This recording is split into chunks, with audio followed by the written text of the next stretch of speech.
ఈ డాక్టర్ 100 రోజులు సముద్రం లోపల ఉండిపోయాడు. ఈయన డాక్టర్ జోసెఫ్ డెటోరే.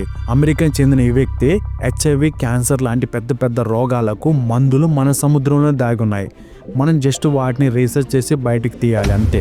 అది నిజమే అని చూపించడానికి అండర్ వాటర్ హ్యూమన్ హెల్త్ అనే ఒక ఎక్స్పెరిమెంట్ చేశాడు. ఈ ఎక్స్పెరిమెంట్ ఏమిటంటే సముద్రం లోతుల్లో జీవించడం ద్వారా మన శరీరం ఎలా రియాక్ట్ అయిద్దని తెలుసుకోవటం. దానికోసం ఇతను 100 రోజులు సముద్రంలోనే 30 అడుగుల లోతులో ఉన్న ఒక చిన్న గదిలో జీవించాడు. తర్వాత బయటకు వచ్చాక నీళ్ల ప్రెషర్ వల్ల ఇతని హైట్ 1/2 ఇంచ్ తగ్గింది.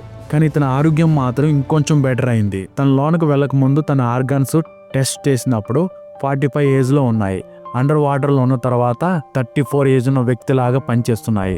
బ్లడ్ టెస్ట్లో కూడా కొలెస్ట్రాల్, ఇన్ఫ్లమేషన్ వంటివి చాలా తక్కువ అయ్యాయి. మనం ఇలాంటి స్టంట్లు వేయాల్సిన అవసరం లేదు. కొత్త ప్రదేశాలు తిరిగినా సరిపోతుంది. దానివల్ల మన ఫిజికల్ హెల్త్, మెంటల్ హెల్త్ 2 కూడా బెటర్ అవుతాయి.